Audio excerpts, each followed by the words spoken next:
मागच्या अहवालामध्ये भारताचा मानव विकास निर्देशांक 0.644 होता. 23-24 मध्ये 2022 चे अहवाल दिलेले होते. 2022 चे निर्देशांक दिले होते. भारताचा मानव विकास निर्देशांक 0.644 होता आणि भारताचा क्रमांक 134 होता. 134 3 आणि 1 4 134 असं लक्षात ठेवा. मागच्या अहवालामध्ये 134 आणि 0.644 एवढा भारताचा मानव विकास निर्देशांक होता. आपला क्रमांक आता सुधारलेला आहे. आपण आता 130व्या क्रमांकावर आलेलो.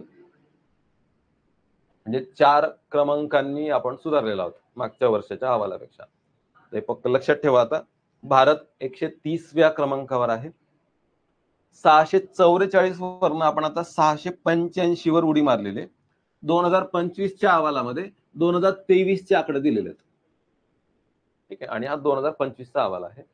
2023चे आकडे त्याच्यामध्ये दिलेले आहेत. 2023च्या आकड्यांमध्ये भारताचा मानव विकास निर्देशांक पाठ करून ठेवा आजच 0.685 आहे आणि भारताचा क्रमांक 130 आहे.